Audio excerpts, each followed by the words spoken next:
Amen.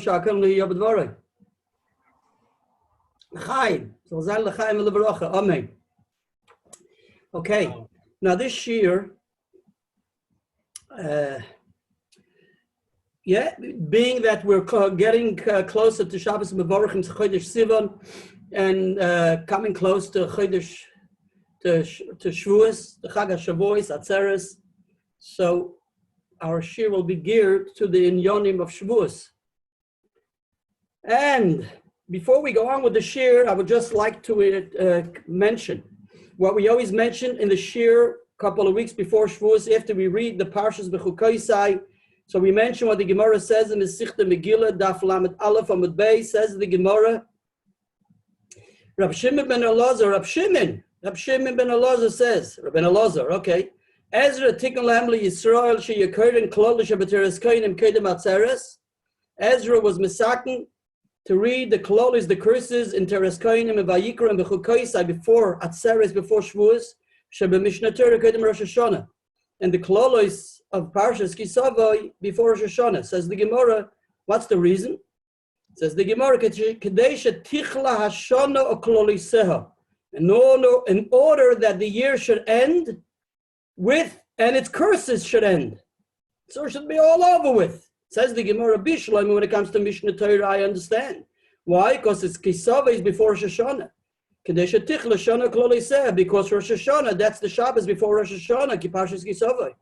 But the klolis of Parshas Bechukoisai, says the Gemara, Otto Atzeres Rosh Hashanah is then Atzeres Chag Shavuos Rosh Hashanah. Says the Gemara, yes it is Atzeres Nami Rosh Hashanah, like the Mishnah says in Mesichta Rosh Hashanah Daf Tezayin, that on Rosh Hashanah Atzeres Al Peres HaIlan, on Atzeres and Shavuos, Yidden are judged, the world is judged for the Peres HaIlan, for the fruits of the tree. And maybe about it's a day of judgment. Therefore, we should end the year to erase and end all the klolos. That's where we read Parshas Bechukoisai. Just as Tosfos mentions that Yidden don't want to read the klolos directly in connection to Shavuos. It should be close to Rosh Hashanah. So therefore, we read the Hazinu. We read interrupt between Rosh Hashanah with a parsha. Before Rosh Hashanah, we shouldn't read the klolos directly into Rosh Hashanah. We interrupt with another parsha. Al derech zeh, we read Parshas Bamidbar before Rosh Hashanah, the upcoming parsha, in order not to have the curses near Atzeres. I'll call Podim. So once we have the Haftocha of Ezra HaSofer, who was Bimkei Moshe Rabbeinu B'Doiro B'Chol HaDoros, and he says in his Maftiach that by reading the Klolish of the Mishnah Torah, it's Tichle Shano Kloliseo, may Hashem give. Und man darf sagen, Amen mit dem ganzen Herzen, that all the Klolis of this past season should be Tichle Shano Kloliseo, und man soll haben a good gebenched Jahr, L'chaim. Chaim, Amen. Amen too, Amen. Okay, so that's one down. Now also, our shir is going to be discussing, as mentioned before, Shavuos. It's going to also discuss a topic of Shavuos, which being that in many countries, both in Eretz Yisrael and Eretz HaKodesh, and also in Melbourne, and in many countries throughout the world, the restrictions are being eased and released, and what we couldn't attain on Chag Pesach.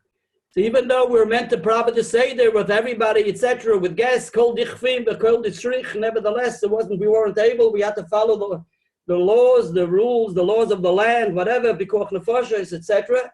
Nevertheless, when it comes to Chag HaShavuos, be'ezras Hashem Yisborech v'Yisala, we will be able to definitely have a joyous Yom Tov, because we will be able to, all the restrictions will be eased, at least to a degree.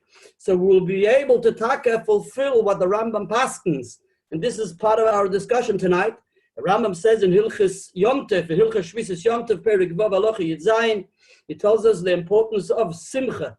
And he says the chiyuv of Simcha is for him, the person, who born of his sons, Ishto, his wife, Bnei Bonov, his household, V'chol anil v'molov, V'chol anil v'molov, and all those who depend on him, meaning everybody. And then the Rambam goes on to say, you have to feed the ger, the yosaim, the almona, with all the other ha'aniyim ha'imlolim, all the destitute and poor.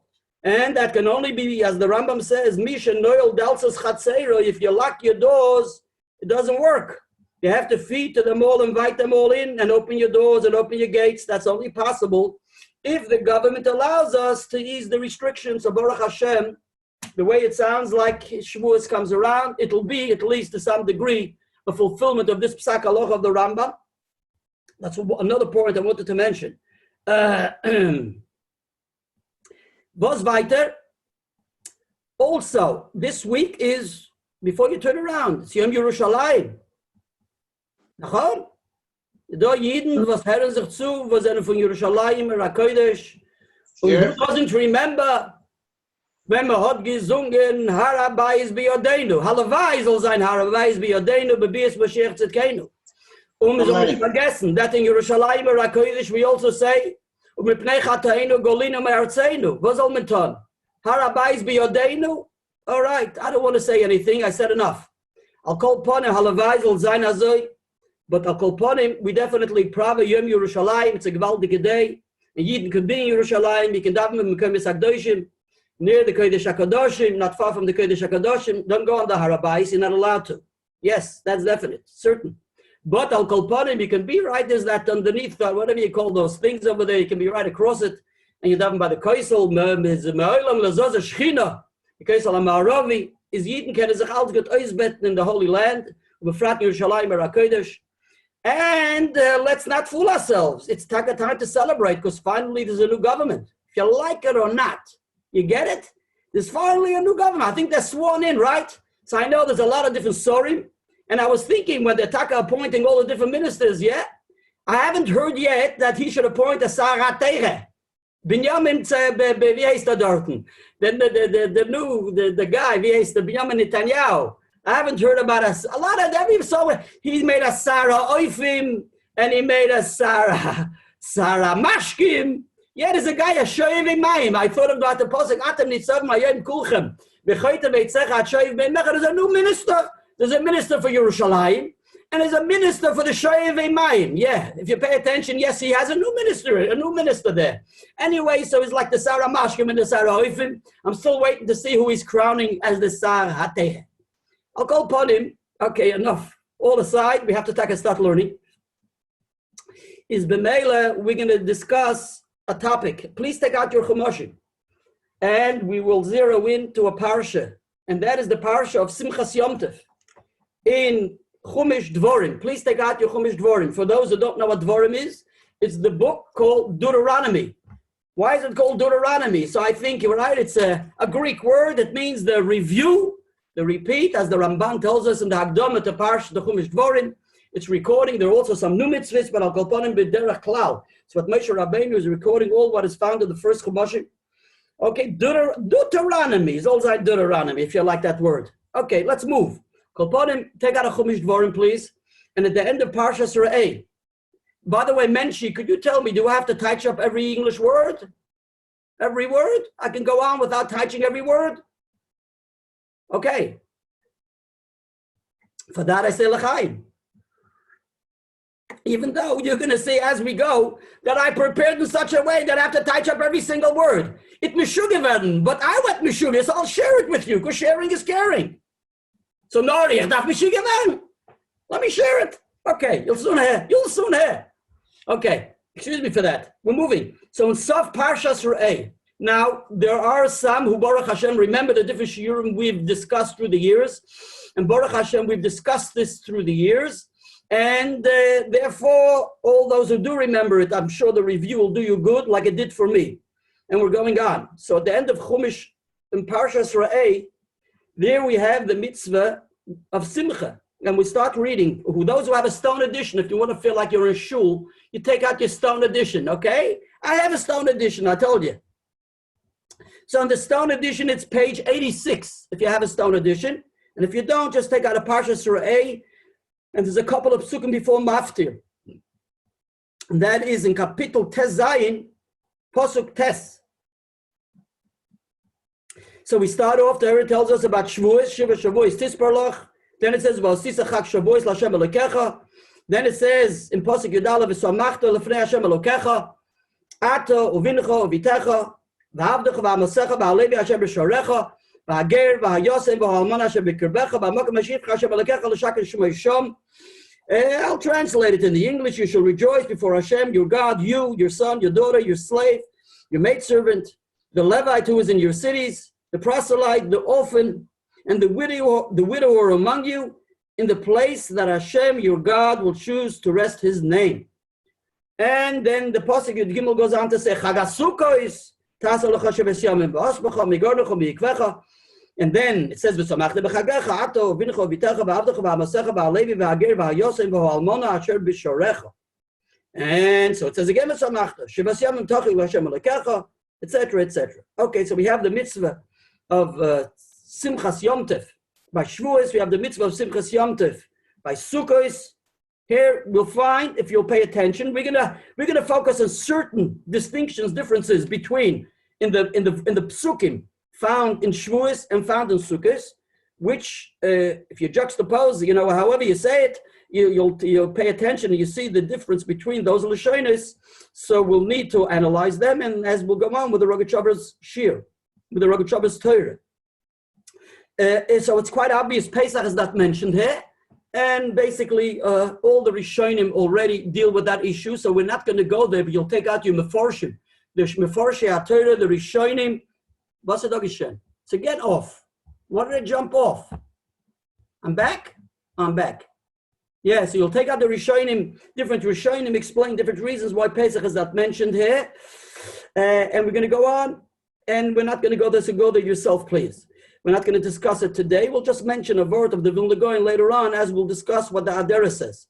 And that's as we go. What we do find is as follows. We see the Torah enumerates and details many different individuals. Like take a look and you'll see. You'll see by Shavuos it says, Ata, you, Uvincha, your son, Uvitecha, your daughter, V'avdecha, V'amasecha, V'alevi, V'hager, V'hayosem, V'halmona, correct? The same when it comes to Sukkos, Ato, Vincha, V'techa, V'avdecha, V'amoscha, V'alevi, V'hager, V'hayosem, V'halmona, right? What's with the Ishtecha? He's the four. He's he. What's going on here? Where's the wife? Interestingly, who asks the question? Come on, let's see if you know. The Aderes. The Aderes, the great Aderes in the Sefer Cheshboinei Shel Mitzvah. In Mitzvah Tov Peiches, he looks at the Pasuk and he sees Ishtecha is not mentioned. And therefore he goes into a whole lumdus, we know, in relation to the wife, was a machlokes in Gemara in many places, between Abaye and Rab Zera.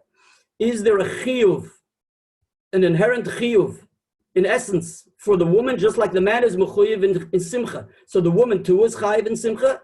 Or no, Isha Ba'ala Misamcha, she herself is exempt from mitzvah Simcha for different reasons, let's not go there. But her husband is obliged to be misameach her in Yom Tov. L'maisa b'poil, like I say, it's a machlokes of Abaye and Rab Zera in the Gemara, in Rosh Hashanah and in different places, based on most Meforshei HaRambam. And that's the way it seems the Rogatchover Gaon learns.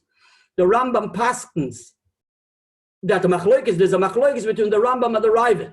The Rambam paskins that there's a chiyuv simcha for the woman, and the Ravid would hold that it's only Isha Ba'ala Misamcha, the chiyuv is on the husband to be misameach his wife, but she herself is exempt. This that the Rambam, if you want to learn that, I mean, others interpret this Rambam differently, but Bepashtus L'Shen Rambam, in Hilchas Avodah Zarah, very good base, and also in Hilchas Yom Tov, Bepashtus L'Shen Pashtus, he says Mefurish in Hilchas, he says those are the generally she's exempt from mitzvah Shazman Groma, but he then enumerates many mitzvahs which tells us that she is chayiv. And that is that she's chayiv in Simcha. Like I say, so most Meforshim learn the Rambam just that way, as it's understood also from Rambam Hilchas Chagiga, etc.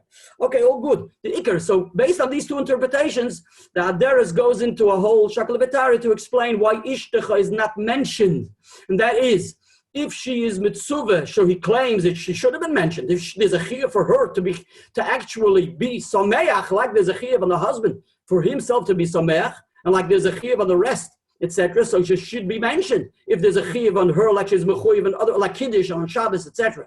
And he says, Ishteke gufo. When it says ata, it means not just you, it means also your wife. So because she's one unit with you, she's part and parcel of you. So when it says ata, it's good enough for her, and that's what incorporates, that's ishtecha. That's what the Adera says. And then he goes on to the Mandomer who says, Isha ba'ala misamcha. So maybe that may be the reason why it's not mentioned beforish, because she's not actually herself chayiv. He is only chayiv to be misameach her, and therefore that may be a reason for the omission of ishtecha. Then he brings an interesting thing. He brings the Vilna Gaon. The Vilna Gaon in his Sefer Aderes Eliyahu raises this issue also that Pesach is not mentioned. And the fact is, he brings to our attention that there's a pasuk earlier, and that is in Parshas Re'eh. If you have a chumash, you can turn to your Parsha. Parshas Re'eh, those who have a stone edition, it's page 64. In Parshas Re'eh, in Kapitel Yud Beis, it says in the pasuk, in Kapitel Yud Beis, it says in the pasuk, it talks about you should come to the Beis HaMikdash, and then it says in the pasuk Vav, V'achaltem shem l'fnei Hashem Elokeichem usmachtem b'chol mishlach yetchem atem uvoteichem asher b'yirachecha Hashem Elokecha. So the Vilna Gaon in Aderes Eliyahu, if you have one, you can check it out. Otherwise, whatever the case is, yes, Baruch Hashem, yeah, you can look in the hard copy, it's around. So there he says that because Pesach is not mentioned together in Parshas Re'eh, so here this is alluding, usmachtem b'chol mishlach yetchem is talking about Pesach. Of course, it's talking about all the Chagim Umaydim. You have to make aliyah regularly come to the Beis Hamikdash, and here it says it's also mentioning Yom Tov Pesach. It means also to address Pesach, and says therefore the Aderes shteitach atem uvoteichem. So according to the Vilna Gaon, by Pesach Isha is mentioned because it says uvoteichem. But then he brings to our attention the Machlokes Rashi and Tosfos and Masechta Brachos. If when it says Bnei Beisai uvatechem, if the wife is included or not, according to Rashi, the wife would be included in Batechem. According to Tosfos, it's not included in Batechem. I believe it's also what Tosfos in the beginning of our Vipsachim. So I'll call upon him. So that's a separate discussion, why she's not mentioned, or if she is mentioned or not. We're just moving on again. We're moving further, and this is as follows. We're coming to the ha'aris of the Rogatchover Gaon, which the Rogatchover Gaon raises these points. Let's now, please, you must have a chumash in front of you.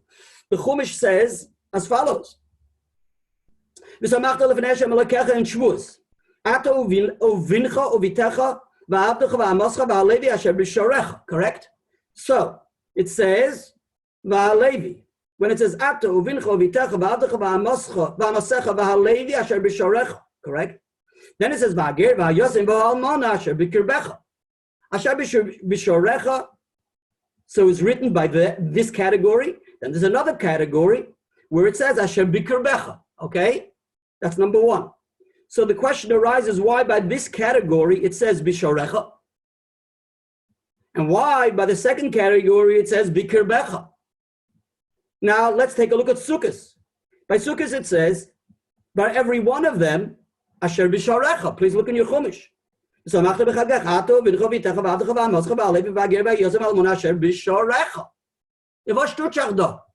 Why, when we talk about Shavuos, we mentioned first b'shorecha and then b'kirbecha, and why by Sukkos they're all b'shorecha? And of course we have to understand. So the plain meaning of b'shorecha and b'kirbecha would be Bishorecha would mean in your cities, as the Targum touches Bikirvehain, and that is your cities, or Bishorecha, the gates. Plain Ashar means a gate, so it would be the gates of your city, as the Targum touches in the Parsha of Krishma. So the Targum says the gates, but it means the gates of the cities, or the gates of your chotzer. But Al Kolponim, Bishorecha plainly, generally would mean your cities are the gates of your cities. Bikirbecha means among you, among you. Bikirbecha, that's the way they're all translating it, also in your stone edition. All righty. Actually, there you go. Kaplan in his, Rabbi, Harav, Kaplan, Olav HaSholem, in his Living Torah, he says, okay, he's always different, but he's always with precision. He says, Bisharecha means in your settlements, those are your settlements. So it's your settlements or in your cities. Okay, then, so what's going on there? So what's Lepoil, let me bring to your attention that the Rishonim already raised this issue. And this is found in listen, before the Rishonim. The Meshech Chochmah, there you go. Milon Godel Mimenu, Rameir Simcha and the Meshech Chochmah. Rameir Simcha and the Meshech Chochmah discusses the Bikirbecha and the Bisharecha. He doesn't talk about the Levi Asher Bisharecha. He talks about why the first category, in Shavuos, in other words, it says, Hager HaYosem Ba'alman Asher B'kirbecha. Rather, when it comes to Sukkot, it says Bisharecha. And he says as follows. He says it depends on the seasons. And that is as follows. We know what Seres, Chag HaShavuos, is the Chag HaKotzir. That's the time when we reap the harvest. That's the time of the harvest. We reap the harvest. That's Sukkot. Shavuos is called Chag HaKotzir. Sukkot is the Chag HaOsif. That's when we gather in all of the harvest into what? Into the granaries, etc. Into the home, out of the fields. But Chag HaKotzir, everything is still found in the fields. Everything is still found in the fields. Now we have to realize that the Ger, the Yosem, or Almona, these are all the needy people, Nebuch, those who are poverty-stricken, etc. They have no one to look after them. It's the Ger, the convert, the Yosem, the orphan, the Almona, and the widow. So, says the Meir Simcha, they're in the fields. They're spread out in the fields together. The leket, the shikha, the peah. We know the din is the time of when we reap the harvest, and there's the harvest of the field. So there's halachas of leket, shikha, and peah. Whatever you forget, if you get the bundle, or you have to leave a section, a corner of the field for the poor, or the whatever's leket when you're cutting, so whatever the fall-offs, whatever you call it. So the leket also has to be left for the poor.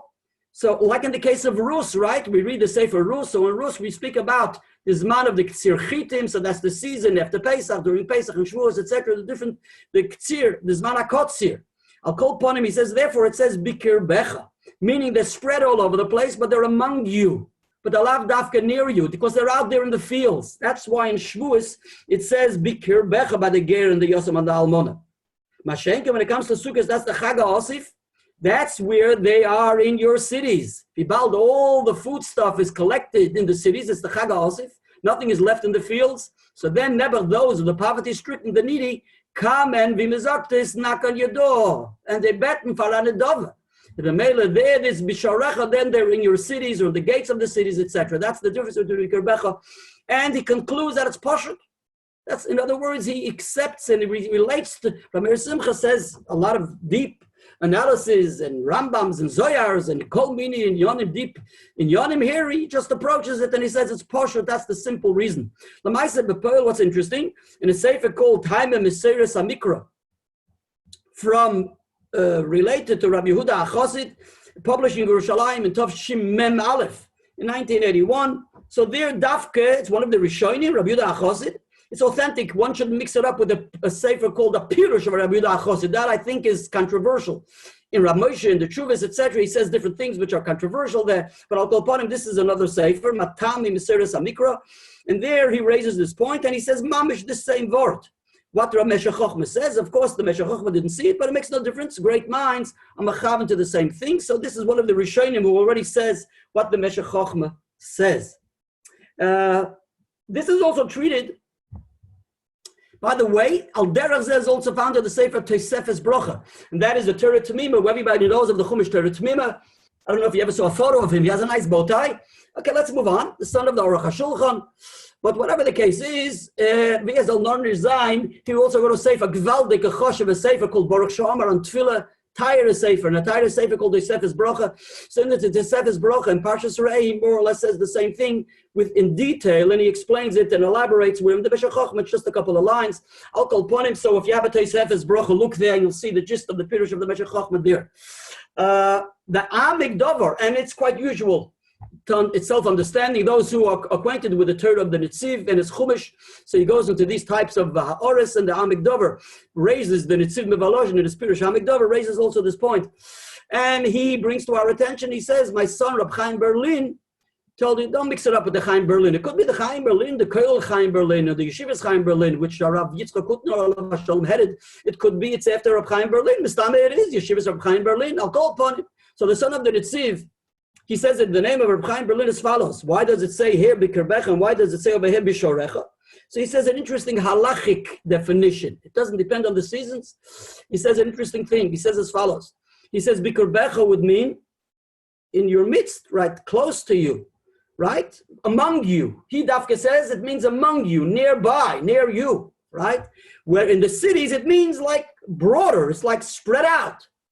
in the cities, but this is among you, near you, and this is like that. So basically he's saying as follows. He says, he brings to our attention a halach in Shulchan Aruch in Siman Tov Kuf Chav Hey, Siv Beis, and that is based in the halach in the Rambam in Hilchas Yom Tov, which has its source in the Tosefta and Yerushalmi D'mai, where there it says as follows. It says the Gabbai Tzedakah, right? Generally throughout the week, the Gabbai Tzedakah, the one who raises funds, so he raises funds and he makes announcements. I don't know if you've been in Bet Shemesh or Yerushalayim or in any other holy city in Eretz Yisrael, you have these, they go around with the blast, with the microphones on the cars before Erev Yom Tov to give tzedakah, to give charity, and there's a big tumul in order to invite the people, and people run down from the houses and they chip in and they give charity. It's not a bad thing to actually introduce in Melbourne. You go and you terrorize the people, and you make them nuts and really agitate them, so the people just want you to move off the street. So they'll just with a loudspeaker, they'll tell you, hey, come down and give me a couple of bucks. And that's the way they'll get, okay, midafis d'shtam Baruch Hashem da. But in Eretz Yisrael, that's the way, it's Israeli style. Baruch Hashem, it's good, it's arbit. I know when they did it to me, when I was there, it worked. I am saying Hecht, oh boy, it works. Anyway, so it's based on a Shulchan Aruch that during the week, the Gabbai Tzedakah is machriz, he makes a achroza, and he announces that all those should come and give the funds and give the donations and the food and the money, whatever is needed. And he makes those announcements. So there's a din of Shulchan Aruch that in Hilchas Yom Tov it says that the Gabbai Tzedakah collects funds, but it has to be silently, no hachrozes, no announcements. They shouldn't do it the way they do it during the week. I believe the reason is you have to be mishana miderech hachol. So even though definitely Yidden give tzedakah on Yom Tov, nevertheless, when they're raising funds, meaning they're collecting food stuff for those who need food for Yom Tov, so they're going around from quietly, privately, from one courtyard to the other in a private way, in a tzniizdik way, in a modest way, without tumbling. So that's the way they collect their funds for the charity. So he says as follows: his Shavuos is only one day Yom Tov. There's no Chol Hamoed. So therefore, that's why it says Bikir Becha, and that is as follows: when the Hager and the Yosem and the Almana, they're going to get their funds and they're going to be looked after. It's Bikir Becha, it's Shashtil. It's in a modest way. It's Bitsnias. No humul tumul, mebeisnish, keine beisnish, keine hurtnish, shashtil. They get it privately, you give it privately, button the seisa by the door, the Gabbai Tzedakah collects it privately, Bikir Becha, it's given to them, Bikir Becha, and it's all over. Mashenk in Sukkot, there's also Chalamoid, Chalamoid. So you gotta go, Bimachal Yat, excuse me, Chalamoid, you can already make the Achroza, you make an announcement, so therefore the Ger and the Yosem and the Almana will get it in a mode of Bisharecha. Right? Bisharecha, meaning that there's already in the cities, they're already announcing it, everybody knows about it, in order to raise the funds for the needy. And then he goes on to say, but the Levi, by the Levi, it's always written Bisharecha. Why? Because the Levi always gets it b'derech kavod. The Levi is the Yid who's there looked after, and he's not mekabel nedovit, doesn't get on for the poor, he gets it b'derech kavod. So they give his maestris and a neuf from the chshivas, so therefore, that's Bisharecha. Bisharecha means in a herrlichen Eufen, in a breiten Eufen. Man darf nicht Schuschkerei, wie geht es in a schönen Eufen, und man präsentiert mit a schöne Sache, das ist der Levi Hashem Bisharecha. That's what it says in Hamikdavar.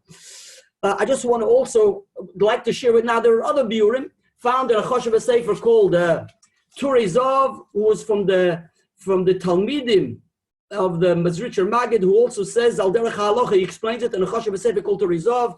There's a bit of arichas there, so I won't look there. It's called Torah Zov. Look there, and you'll find that it's a gewaldig, interesting pshat. Al Derech Zeh, Rabbi Moshe Feinstein, the Poisek Ador. I don't know if in Eretz Yisrael they called him the Poisek Ador, but who cares? But in the United States and the worldwide, they called him the Poisek Ador because in Eretz Yisrael they have issues with a lot of different things. Okay, so the Sarah Torah and the Moron, we don't know about in the United States, but we know he was the Poisek Ador, and he's for eternity the Poisek Ador. You like it or not? Even if we tell the Bnei Eretz Yisrael, the Bnei Yerushalayim, the Moshe Feinstein is the Poisek Ador. So I'll call upon Rabbi Moshe in the Sefer Drash Moshe, in addition to the Rogatchover Svarim of Digris Moshe and Dibris Moshe, etc. There's an Arichas, he also wrote a Sefer. But they compiled from his Sefer, Drash, from his writings, Drash Moshe, his Droshes and his Torah, etc. So there you will find also an interesting take of Rabbi Moshe Feinstein on these psukim and a section of the psukim. But I would like to share with you, if time doesn't allow to go into detail what they say, but I would like to share with you a word from the Imre Emes. And the reason why, the Imre Emes was Rabbi Avram Mordche. I don't know how to say his name. the Frierdiker Gerer Rebbe, which his Estalkos, his Ptira, was on Shavuos. And I think, therefore, it's befitting to say, because Shavuos is his Yortzeit, so therefore it's befitting to mention a word which is stolz on the Sedra.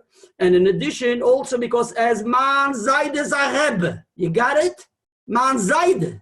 Rabbi Heilig Rosenfeld, Akoyen Rosenfeld, Yisrael Rosenfeld's Zayde, and my Zayde, my mother's father, all of Hasholem, my mother Oleh Hasholem, so I'm sure my mother will have nachas from me in Gan Eden, that I'm mentioning a word from her father's Rebbe, who she always told us, you see that photo is going to hang here in the kitchen, you don't take off that photo. In my mother's house, there was always that photo of the Imre Emes, which she got from her father, I think, or she yashed from her father, and it stood over there, it was always there.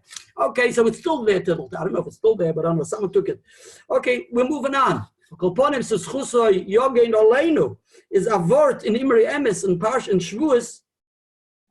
It says as follows. He says, he brings from the Rekeach, the Bavusta from the Chachmi Ashkenaz, the Rekeach says that we find in the Seder in Parshas Amor, right after the Torah introduces in Parshas Amor the Chagim, the Parshas Amoyadim. So he talks about Shavuos, and after Shavuos, the Torah tells us and speaks about the reaping of the harvest. That's in Parshas Vayikra and Parshas Amor, Kapitel Chav Gimel, Pasuk Chav Beis.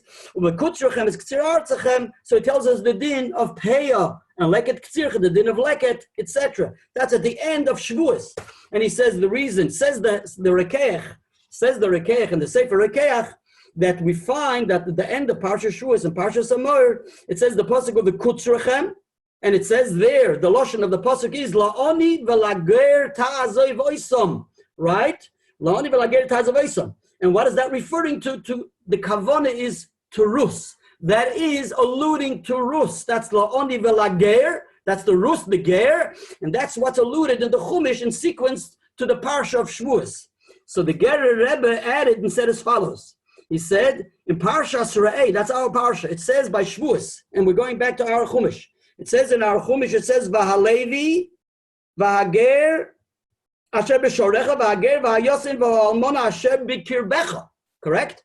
So he brings what it says in the Zohar. The Zohar says, Moshe Rabbeinu was the first one. He was the one who opened the gates. In other words, he was the first one in Klal Yisrael, the first Jewish leader. He was the Goyal Rishon. And Malka Mashiach, David HaMelech, will be the Goyal Achroin. That's the Malka Mashiach. So he will take us out of Golus at the end. Moshe Rabbeinu was the first Goyal, and he is the last Goyal. And it goes on to say that the Imre Emes says that every Yid has a chelik of Moshe Rabbeinu and David HaMelech. And therefore he goes on to say what it says in the Parsha. It says, Halevi asher b'sharecha. Halevi is referring to who? Is Moshe Rabbeinu. Levi, Moshe Rabbeinu was from Shevet Levi. Right? That's a Lutzer Shevet Levi. And as Asher B'Shorecha, it means in the gate, in the entrance, because he was the one who opened up. He was the one who was the Goyal Rishon, so to speak. He was the one who started it all off. That's why it's Asher B'Shorecha. Then it says, V'ager, V'ayosef, V'almona Asher B'Kirbecha. What is Ger? He says, the Ger, who's the Ger? Kavona and David HaMelech, right? From Rus. So therefore, that's the Ger. Then it says, Asher B'Kirbecha. What says Hashem b'kirbecha? And it says Dafka Doloshem b'kirbecha. Why? He says among you, it means within you, in your midst, within every one of us. B'kirbecha. Vayeder Yidn in Herzen. Kol echad mi Yisrael yesh lo chelek b'Moshe Rabbeinu u'b'Mashiach. It's not the Lubavitcher Rebbe saying it. We're talking about Mashiach. Take it easy. It's the Gerer Rebbe. Okay? Hold your horses. So listen, don't tune off. Okay? It's Kol echad mi Yisrael. I'm not, God forbid, I didn't mean what I just said. I just meant, you know what I mean. I said what I think you're thinking, that's all. It's kol echad mi Yisrael yesh lo chelek b'Moshe Rabbeinu b'Mashiach. Like it says, like it says, b'kir b'chakodesh, meaning as if there's something holy within one's intestine, so to speak, within us, like it says, therefore he says these two names, Moshe Rabbeinu. In other words, the Kedusha of Moshe Rabbeinu, the holiness of Moshe Rabbeinu, the influence of Moshe Rabbeinu, Valderazah of David, Malka Mashiach, is within the midst, B'kerbecha, within the Beker of Kol Yisrael, and this is all alluding to the different inyanim, to the message,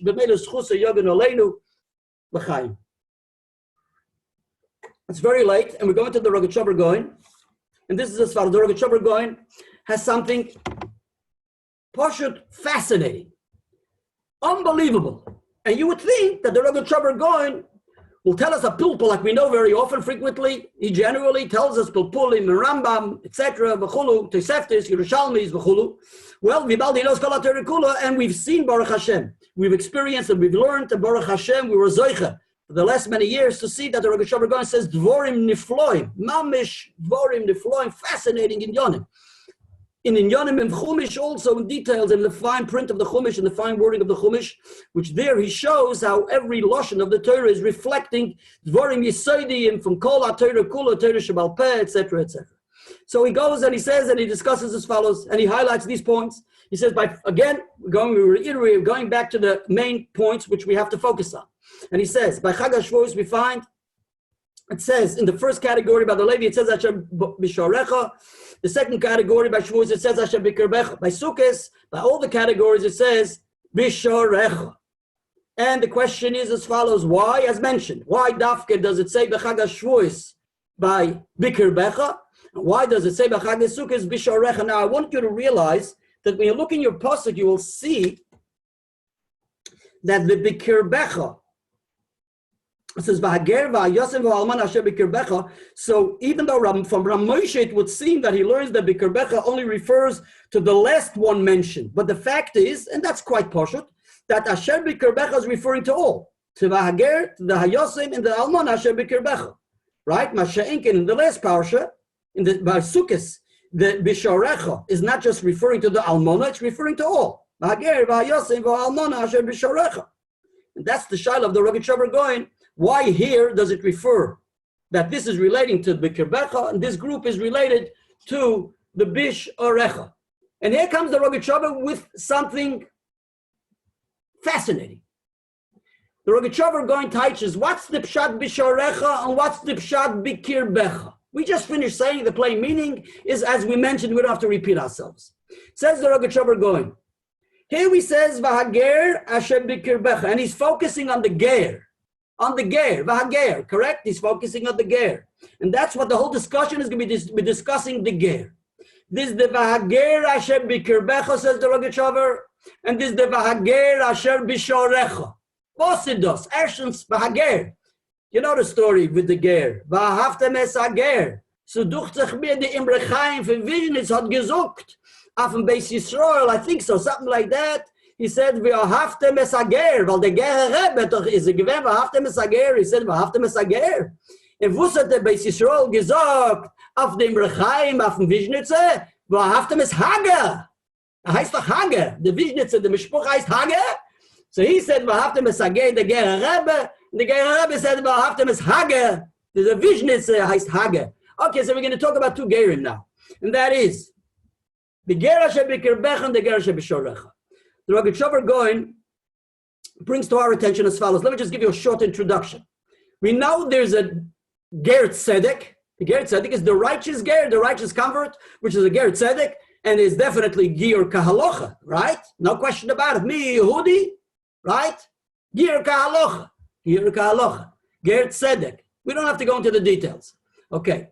Then there is another Geder of a Ger, which seemingly is totally out of hand. It has nothing to do with a Ger Tzedek. Well, you'll see as we go that is not so far-fetched from a Ger Tzedek.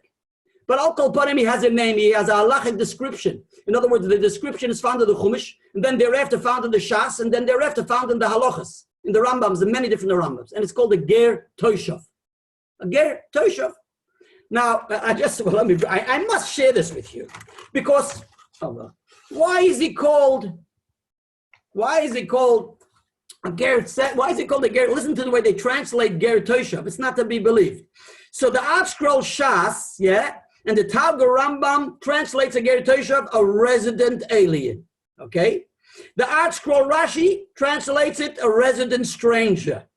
The Art Scroll Ramban translates it a resident sojourner. The Kaplan Living Torah translates it as a foreigner. No, ich frage dir. And you still don't know what a Ger Toshav is, right? So you have to take out a Rambam. Let's see what the Rambam says. Ger Toshav, the Rambam tells us in many different places. And the plain meaning of a Ger Toshav means Toshav. It can be a Toshav in Eretz Yisrael. And that is, the din is that an Oved Avodah Zorah is not meant to live in Eretz Yisrael. And we have to remove him from Eretz Yisrael if he lives in Eretz Yisrael. But when is he allowed to live in Eretz Yisrael? That's the meaning of Toshav. The Rambam says so mefurish. In Hilchas Isurei Bia, in Perik Yudalet Mehilchas Isurei Bia, let me just bring to your attention if you want to know the exact halacha. So the Rambam says in Hilchas Isurei Bia, says the Rambam, Ger Toshav, and that is in Perik Yudalet Mehilchas, sorry, it should be in Perik Yudalet. In Perik Yudalet of Hilchas Isurei Bia says the Rambam as follows.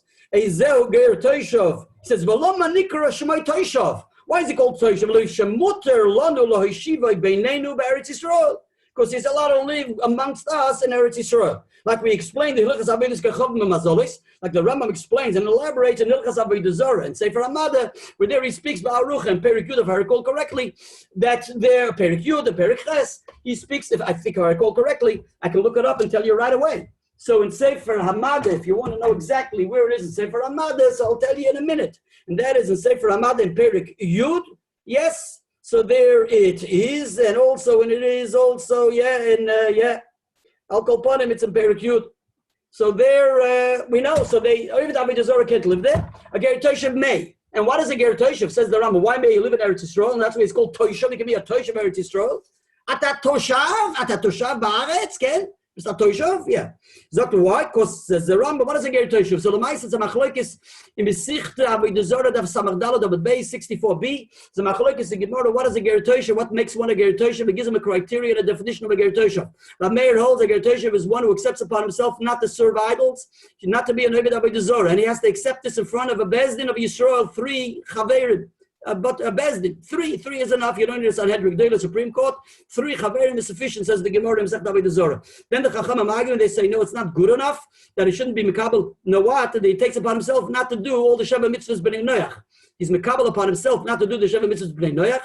And he has to do it in front of the Bezdin, as the Rambam explicitly mentions this in Hilchas Malach in Perik Yud, says the Rambam that he has to do it in front of the Bezdin, and the Kesef Mishnah explains that the Rambam interprets the Gemara to mean just that, even though the Gemara only mentions that the Chachamim hold that he has to accept upon himself to keep all the Sheva Mitzvahs. Nevertheless, the Rambam understood that in this aspect it has to be in front of the Bezdin. There's no disagreement with the Rabbi Meir, even though the Gemara doesn't mention it, and the Rambam does mention it explicitly. Look at the Kesef Mishnah in Hilchas Malachim. We're moving on, and the Meforshim, it's dealt with why the Rambam Dafka mentions it in Hilchas Malachim, and he doesn't mention it in other places where he speaks about a Ger Toshav, like for instance where he details it in Hilchas Isurei Bia.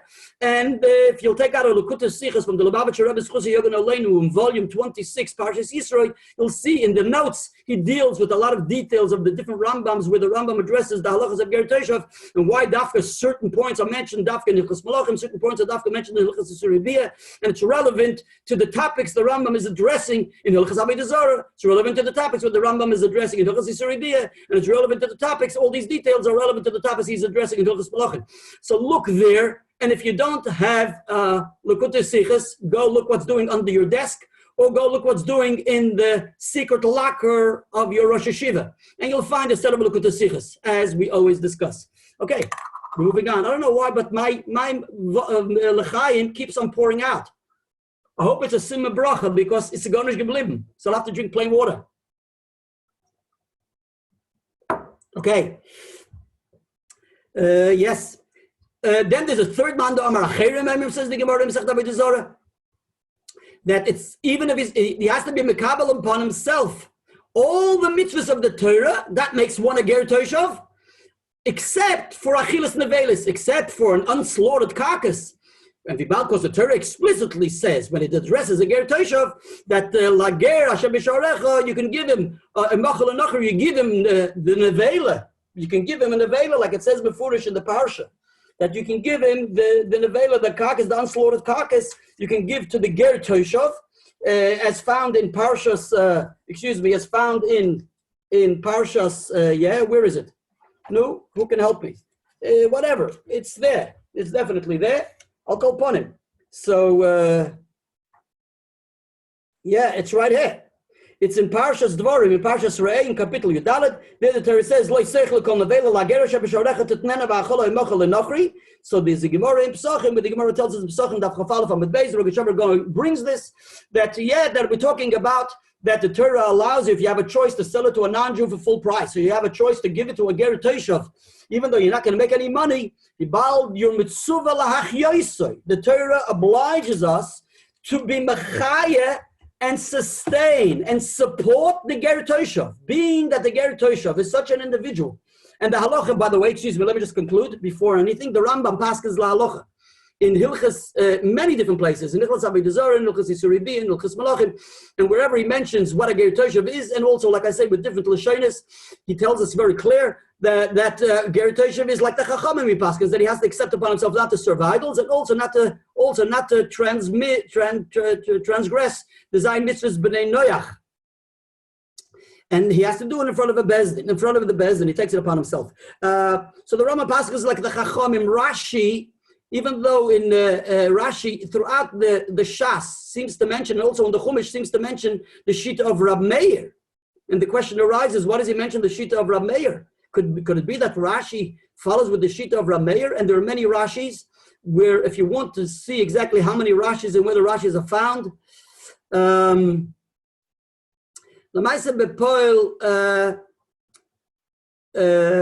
Masechta Sanhedrin, there's a Rashi, and Rabbi Kiva Eger references, he references a Sefer Be'er Sheva, the Be'er Sheva, Masechta Sanhedrin, the known Be'er Sheva, Sefer Be'er Sheva, Masechta Sanhedrin, other Masechtas, and also the Rota Pirush Tzedel Aderech and Chumash and Rashi. So he tells us, he brings this Rashi, and he says, again, just for many references where all these Rashis are found, there's an Encyclopedia Talmudis, volume 6. Everybody has, I believe many. Again, the Rosh Yeshivas have it hidden underneath their desk or in the closed lockers or behind the scenes. At least many of them do. So look there. Don't be ashamed. You can look in Encyclopedia Talmudis. The Lubavitcher Rebbe's Chusi Yogan Aleinu is Mitzayin and references the Encyclopedia Talmudis. It's kosher. You can look there, even though it's called encyclopedia and you don't like the sound of the encyclopedia because it sounds too modern, etc. But it's good enough. And Rav Zevin was the Urich and was the editor, and he was the biggest London in town just because he was Rav Zevin, who was employed by the Mizrahi and worked for the encyclopedia. That's why he never made it in the yeshiva world. Doesn't mean to say he wasn't a big Gaon, and therefore no one comes to his footsteps. Anyway, he was the, I don't know what we're talking about it for, but the Iker is Encyclopedia Talmudis. I look there. So there you'll find all the Rashi's referenced throughout the Shas today. You can take a search engine somewhere and you'll find all the Rashi's, where Rashi seems to mention or reference only Rab Meir. Rab Meir Shita, that it's sufficient that he just refrains from not serving idols. So the Be'er Sheva wants to be Bechadash, a big Chiddush, and he wants to say possibly that Rashi may hold as follows. Because the Sugya in Masechta Avodah Zarah, where there's the Machlokes, and it seems the halacha is like the Chachamim, that you have to also take upon yourself not to transgress the Zayin mitzvahs b'nei Noach. There it's talking about the mitzvah lahachyoisoi, where it's a mandate upon the Jewish people to support and sustain and look after the ger toshav. That's what the Gemara says before. It's talking about mitzvah lahachyoisoi. So in order to, what mandates, when does the ger toshav deserve to be looked after and sustained and supported? Only if he's such a ger toshav, which is taken upon himself, not just not to serve idols, but also not to transgress his mitzvahs b'nei Noach, and he does it in front of the bezdin. But Rashi's opinion may be, nevertheless, he may have a criteria of a ger toshav, at least for the aspect of allowing him to live in Eretz Yisrael. For that, it's good enough that he doesn't serve idols. That's the way the Be'er Sheva explains the Shita of Rashi. Okay, Rabbi Kiva Eger references in his Gilyon Hashas, he references this Be'er Sheva. I don't know if that's his opinion, but it just tells you to look there. The fact is that the Sefer HaChinuch Mitzvah Tzadik Dalet seems to have the sheet, and he says that the ger toshav is one who doesn't serve idols, the Minchas Chinuch takes issue with it. He says that seems to follow with Rab Meir, but if we'll accept the Shita, the analysis of the Be'er Sheva for the Rashi, possibly maybe that's also the Shita of the Sefer HaChinuch. But the Rambam Lahalocha definitely accepts under all circumstances, both to allow him to live in Eretz Yisrael and also to be obliged to sustain him and look after him and support him. He has to have all those. In other words, he has to be one who doesn't serve idols and also has accepted upon himself not to transgress all the mitzvahs, all the Zayin mitzvahs b'nei Noach, the 7 Noachite mitzvahs. There are others who disagree, and they have also different interpretations, like a Rav Kook is referenced in the Encyclopedia Talmudis and Shalos and Shuvas Das Kohen, Shuvas Das Kohen. So there they reference his Shuvah, which he has an interesting analysis, and in the text of the Rambam in Hilchos Yisuribi, so you can look there and you'll find that he has another take and different shita in this whole thing. Let me also bring to your attention. Okay, let's move on. I'll call upon him. So let me just say, so the Ger Toshov, we find that he gets a lot of attention in the Torah. There are many halachas that the Ger Toshov is treated in a sense like a Yid. Would you believe it? That's why he shares the name Ger, not for nothing. In other words, he has a certain transformation. To the degree you'll find phenomenal lashonos. I just want to explain, because today you'll appreciate, I believe, much more what the Rogatchover Gaon is going to deal with us, because we're dealing about Simchas Yom Tov, and we also bring the Ger into consideration. Let me just say, I'm going to just bring to your attention the Rebbe in one of the glosses in Lekutei Sichos Chelik Chavav Yisroi. So he references a lashon of Rabbi Gershom, right? Rabbi Gershom. Moir Agoyla increases. He says he uses a lashon on the Ger Toshov that he's a Ger. It's Ktsas Gerus. It's a bit of conversion. You get it? It's a Ktsas. We know he's a total goy. He's a goy. There's no question about it. We'll talk about that, right? He's a goy. And he has dinim of a goy. But because he's accepted upon himself in front of the Bezdin, not to serve idols and to keep the Zayin mitzvahs, so Rabbi Gershom says it's Ktsas Gerus. Interesting lashon, right?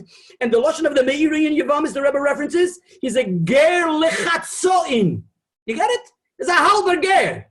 It's a halber goy, a halber yid. Not a bad guy. You know, interesting guy. It's like nishtahin and nishtahin, halber bakane.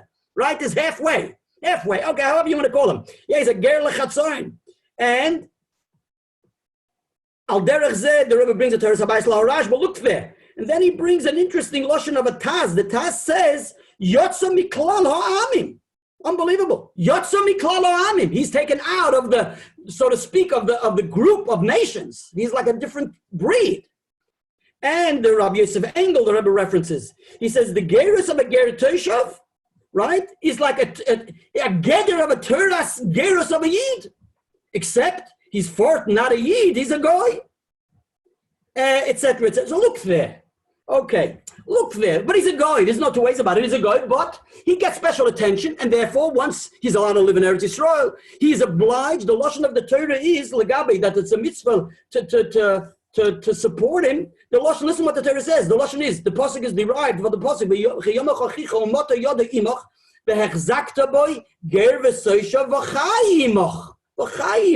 Right? And the Torah basically, so Rashi explains there, based on what the Gemara tells us, that it's a mitzvah la'achyoyse, it's a mitzvah to support him. Yeah, you have to look after him. Afimu ger or toishav. Rashi says it's a ger toishav, and he mentions also, he just took upon himself not to serve idols, and he eats in the velos.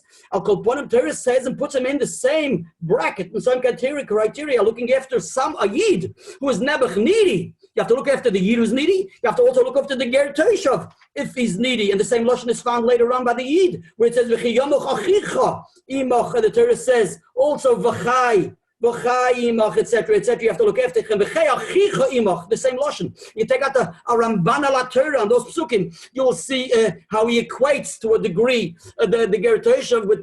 We'll talk a bit more about it as we go on. I'll call upon him the ger toishav, even though he's definitely a goy, but he's a ger toishav. So the Rogatchover Gaon says as follows. Listen carefully. He says that throughout, it's proven from many different places that the ger Hashem bikirbecha and ger b'sharecha. So the ger, says the Rogatchover, the ger bikirbecha, the definition of that ger is what? Is a ger tzedek. Is the full-fledged ger is a yid. Okay? Then you have the ger Hashem b'sharecha, says the Rogatchover Gaon, that is a ger toshav. That means he's a goy, but he's a ger toshav, and meaning he's allowed to live in Eretz Yisrael because he's accepted upon himself not to serve idols and not to transgress his mitzvahs b'nei noach, and he did it in front of the Bezdin. Now the Rogatchover brings to our attention that we see it from the Shas, we see it from the Gemara in Masechet Pesachim, that when it says ger b'sharecha is referring to a ger toshav, and that's the pasuk we mentioned earlier, where the Torah says ager asher b'sharecha. Excuse me. That was the pasuk in Dvarim, right? Where we mentioned, where the Torah says, don't eat a nevela, an unslaughtered carcass. Who should you give it to? You should give it to the ger b'sharecha. So the Chazal tell us in Masechet Pesachim Daf Chaf Aleph that ger is a ger toshav. He's b'sharecha. And plainly, why is he called b'sharecha? Because he lives in your cities. He's allowed to live. He's allowed to be a toshav in Eretz Yisrael. He lives in the cities of Eretz Yisrael. That's why he's called Ger Asher B'Sharecha. So the Rogatchover says, therefore, just like we find in Masechet Pesachim Daf Chaf Aleph, there when the Torah elaborates on this din, that you give the carcass rather than selling it to the actual mamash goy, to the goy who's mamash goy. We say rather with the option is choose the option of giving it to what? To the Ger Asher B'Sharecha, to the Ger Toshav, because it's mitzvah lahachyoso, it's a mitzvah to support him. The Mela says the Rogatchover, the same applies there too. That we see that Ger Asher B'Sharecha in our parsha is referring to a different kind of ger. Now, just realize, just this whole approach, like revolutionizes the whole perspective, the whole blick on the parsha. In other words, it's not just, realize as we go on, it's not just going to be a pshetel of the Rogatchover and a touch of a word and a term. And according to the Rogatchover, it's garnish poshut. Even though Rabbi Simcha says the Lashonis is a poshut and he explains it in a poshut way, the Rogatchover sees that there's a whole major halacha which is being reflected in the Ger Asher B'Kirbecha and the Ger Asher B'Sharecha, and wait, he's not done. And here we go, a very interesting thing. Now, so that's the premise of the Rogatchover going. And now we have to understand, if that's the case, why Taka does it say by Shavuos, does it say and address the Ger Asher B'Kirbecha, the Ger Tzedek? And why does it in Sukkot address not just the Ger Tzedek, but it's even addressing the Ger Asher B'Sharecha, even the Ger Toshav? And that's what the Rogatchover will go on to address. But before we go on with this Rogatchover further on, I just want to bring to your attention that even though the Rogatchover says that the Ger Asher B'Sharecha here means the Ger Toshav, based on that Posuk in Parshas Re'eh and based on the Gemara in Masechet Pesachim, which expounds that Posuk in Parshas Re'eh, which says Al Ger Asher B'Sharecha Titnana V'Alcha L'Nochri, as we mentioned a moment ago. Nevertheless, there is a Ramban. Let me bring to your attention the Ramban. So there's a Ramban in Parshas, in the Aseres HaDibros, right? It's with Matan Torah. It's very late, yeah? Oh boy. 15 minutes. So this is the Ramban in Parshas Yisro, where it says, V'gercha asher b'sharecha, Torah says you have to keep the Shabbos. And the Torah enumerates, La'avdecha v'amoscha, V'gercha asher b'sharecha. So the Ramban says, V'gercha asher b'sharecha, that's referring to the Ger Toshav. Very good. It seems to follow well with what the Rogatchover says. And he says, we call him the Ger Hashem B'Sharecha. He's called a Ger Shar, says the Ramban. But he says that's the simple pshat. And he says the simple pshat means the Ger Hashem B'Sharecha would mean, the Torah doesn't say that the Ger Toshav has to keep Shabbos. It says, it means it's an obligation on the Yid that he shouldn't have the Ger Toshav who is employed by him to do work for him on Shabbos. That's the meaning of that pasuk. And then he says, when the Torah goes on and says further in the Chumash, it says v'yinofesh ben amoscha v'hager. So where it says v'yinofesh ben amoscha v'hager, that ger is a ger tzedek. He says that's a simple pshat, which I would follow very well with the Rogatchover going, that V'ger Hashem B'Sharecha is there. But then he brings a Mechilta. The Mechilta says just Moshe Kaper. He says V'ger Hashem B'Sharecha, says the Mechilta, that's the Ger Tzedek. And the V'yinofish ben Amoscha V'Hager, that's the Ger Toshav. And Rashi says so Mefurish on V'yinofish ben Amoscha V'Hager, Rashi says that's the Ger Toshav, that follows with the Mechilta. So it seems that according to the Mechilta, when it says V'ger Hashem B'Sharecha, is Lav Dafka Ger Toshav, like the Rogatchover going wants to say. Now I would like to say as follows. That firstly, if you'll take out a Torah Shlema from Rabbi Shlomo Kasher, Rabbi Mendel Kasher, Olav Hasholem, so in the Torah Shlema, on the Parshas and Parshas Yisro, in the letter Ayin Reish Ayin, so there he has a lengthy discussion about this Ramban, and he brings from many different places that we find sometimes that Ger Asher B'Kirbecha refers to one, and Ger Asher B'Sharecha refers to the other. Sometimes it's a Ger Tzedek, sometimes it's a Ger Toshav. He claims, and his conclusion is that we have no set rule. What is what? That's what he claims. But I would like to say as follows. I would say, number one, there's no problem with this Ramban, according to the Rogatchover going. Number one, the Rogatchover going bases his pshat on the Gemara in Masechet Pesachim. Number two, the Ramban is talking where it says, V'gercha asher bikir b'shorecha. It could be there's a difference where if it says, V'hager asher b'shorecha, or it says, V'gercha asher b'shorecha. You get it? So V'gercha asher b'shorecha, according to Mechilta, may be a ger tzedek. You know why? Even though it says b'shorecha, because it says gercha. You can't say on a ger toshav gercha, it's a dying ger. It's a goy. Was hast du mit them? You know what I mean? So I just want to say that even if you'll find certain droshes in Chazal where we say b'shorecha may refer to a ger tzedek, but maybe it's a difference if it says v'hager b'shorecha or it says v'gercha b'shorecha. That's number one. Number two, I would like to say as follows. Interestingly, let me just share this with you. If you find by Hakel it says V'gercha the Lashon. What is the Lashon by Hakel? Let me just see. In Parshas Vayelech, there's a Lashon. The Lashon is Gercha Asher B'Sharecha. There it says Gercha Asher B'Sharecha. Guess what? The Ibn Ezra says, according to the Ibn Ezra, he says, listen what the Ibn Ezra says. The Ibn Ezra says there, Gercha Asher B'Sharecha. Why? Because maybe maybe he will become a Yid. So Rabbi Nachum Zembe, in his Oitzer HaSifri and in Chidushe HaGramaz, and the Aderes in his Sefer Zecher LeMigdosh, understand that this Ibn Ezra interprets this pasuk to mean a Ger Toshav, because he says Efshe Sheis Yahed. In other words, the Torah invites him that he should come to Hakel with the Melech reads. So there's a whole controversy. Can it be so? How can it be invited to the Beis HaMikdash? He's a Ger Toshav, etc., etc. It's a separate discussion. But I'm just showing you that you see the Ibn Ezra allows himself to learn that it's talking about a Ger Toshav according to the Aderes Emor Rabbi Nachum Zembe. The fact is, Rabbi Nachum Zembe says that it's Rav Zevin in the Sefer La'or Halacha says that Lamaisa the Ibn Ezra, it doesn't seem to follow with the correct definition, because it says in the Psikta Zutrase from Rab Tuvia Rabbi Eliezer that it is a Ger Tzedek, definitely. I'm just raising these points, but the Iker, I think the Oicher V'hu Iker, and this is as follows: the Iker, the Rogatchover's Taich is Gorf Poshut. We don't have to for the Rogatchover going. Halavai, we should understand the Rogatchover going. But I'll call upon in the little ishtadlus we're having and trying to understand them. I'm sharing this information with you. But I'm letting you know this is l'rafcha de milsa. We have to break our heads to understand them. So therefore, I'm trying to say it's only part. That's the whole idea of this exercise.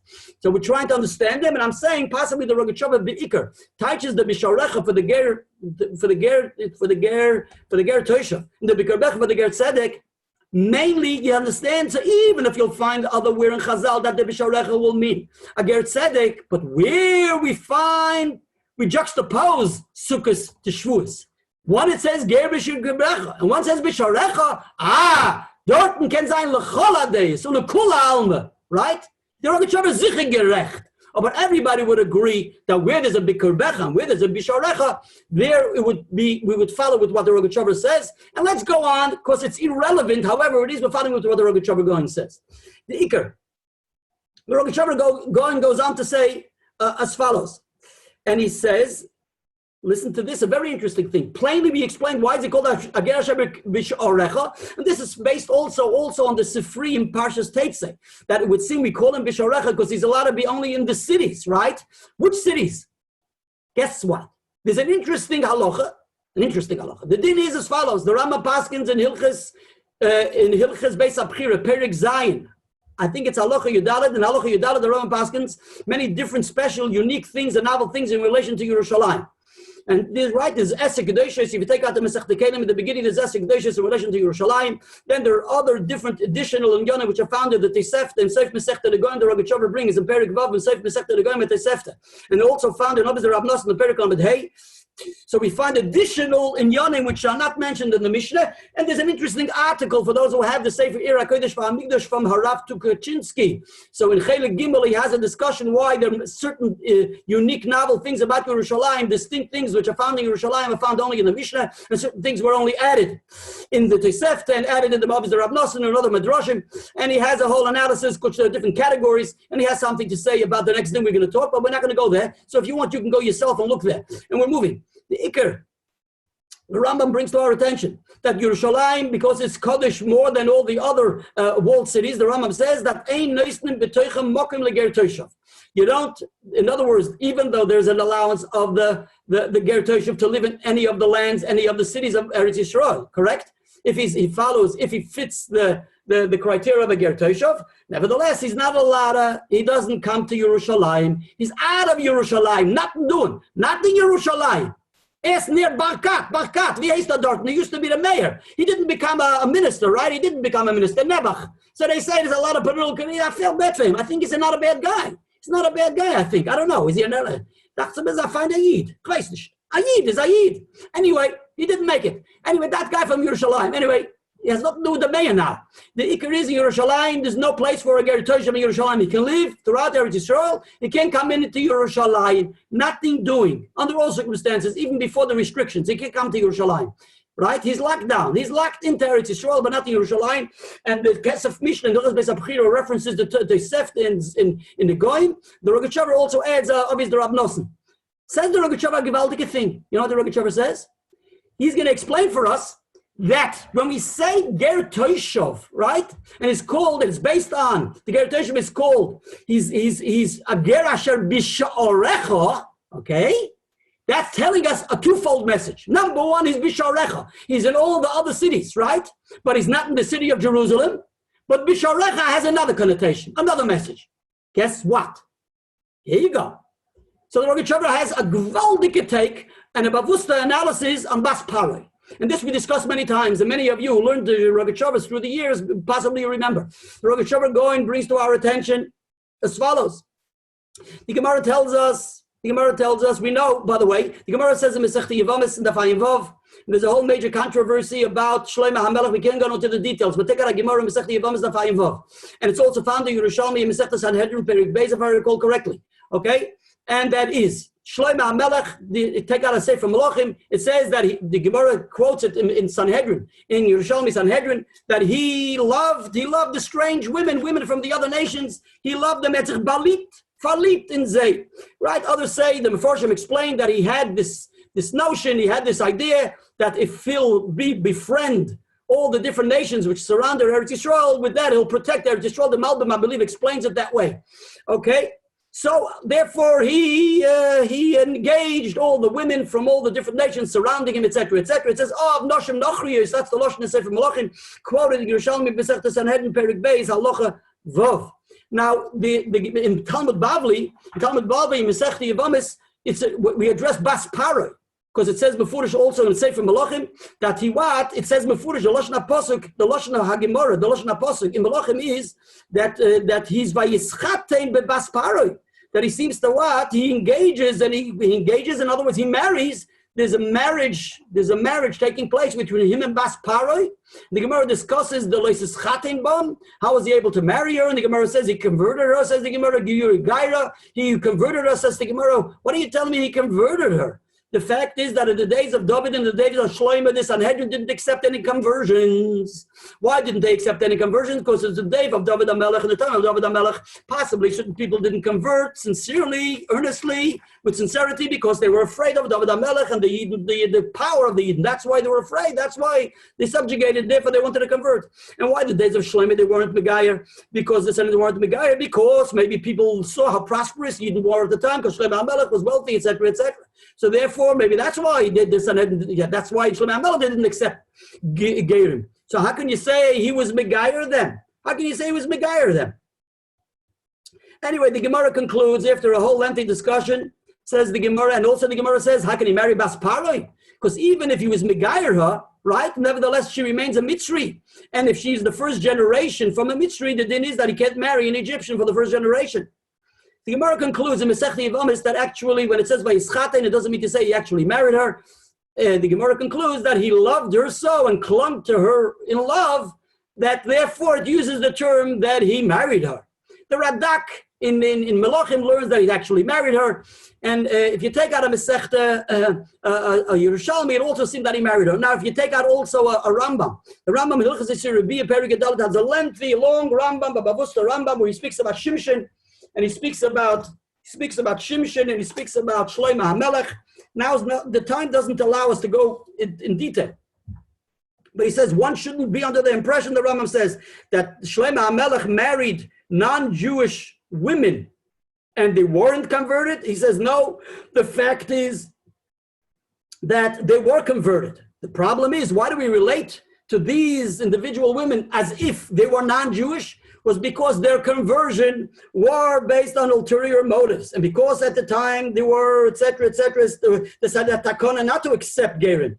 And Shlomo HaMelech did accept them, and it was Megayer them. So therefore their Geirus wasn't a complete, full so to speak, gerus, and therefore we relate to them as if he married non-Jewish women, but really they were gerim.